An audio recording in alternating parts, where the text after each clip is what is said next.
Udah Pak? Saya nyalakan Pak ya. Saya nyalakan ya Pak.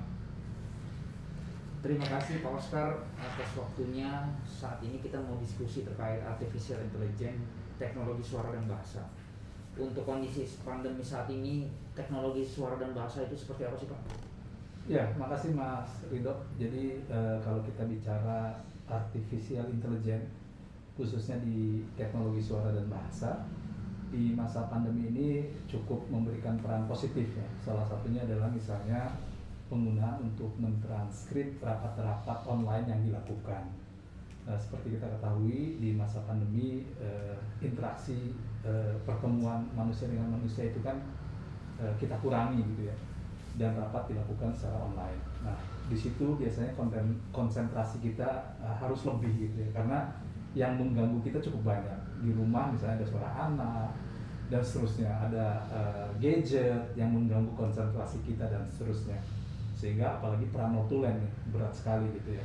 Nah, dengan teknologi suara dan bahasa itu semua bisa ditranskrip secara otomatis dari suara menjadi tulisan. Tidak hanya itu, mengenali siapa yang berbicara, kemudian substansi yang dibicarakan apa ya, dengan mengenali topik-topiknya, kemudian juga bisa membuat resume secara otomatis, sehingga seorang notulen dan peserta rapat itu bisa mendapatkan hasil rapat yang dilakukannya itu secara cepat. Kira-kira seperti itu Mas. Menarik sih Pak.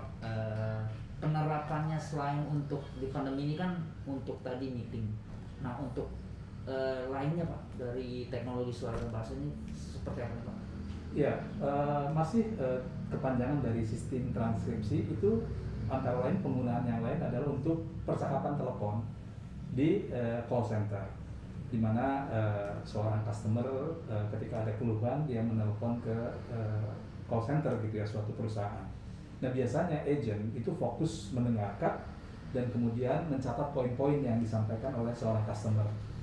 Nah, biasanya pada saat itu tidak secara komprehensif semua bisa tertulis. Tentu ada limitasi ya kemampuan seorang agent di dalam mendengar dan mencatat sekaligus. Nah, dengan teknologi suara dan bahasa, semua yang dibicarakan oleh seorang customer itu bisa tercatat semua gitu ya. Dan termasuk juga topik-topik yang dikeluhkannya apa, sentimen dia ketika berbicara bagaimana, kemudian emosi ketika dia berbicara bagaimana, dan seterusnya. Itu bisa tercapture secara komprehensif, dan itu memudahkan perusahaan untuk melakukan tindak lanjut ya atas keluhan-keluhan yang disampaikan oleh customernya. Itu adalah salah satu penerapan yang lain di dalam teknologi suara dan bahasa. Oke. Pak, untuk berbicara jangka panjang Pak, untuk teknologi suara dan bahasa di Indonesia kedepannya akan luasnya seperti apa Pak? Ya, sangat luas kalau menurut saya, karena prinsipnya kan komunikasi pakai suara itu adalah bentuk komunikasi paling natural ya antara manusia dengan manusia. Nah, kalau kita kembangkan untuk komunikasi manusia dengan mesin, seperti misalnya mengontrol smart home, kemudian smart speaker, maka kemudahan-kemudahan itu akan bisa kita dapatkan dengan teknologi gitu ya. Kemudian juga misalnya untuk telemedicine, konsultasi dokter dengan pasiennya, itu bisa ditranskrip semuanya, bisa menjadi electronic medical record yang selama ini masih menjadi kendala terbesar ya, bagaimana membuat medical record, karena dokter harus sambil mengetik misalnya, itu menjadi satu kendala tersendiri.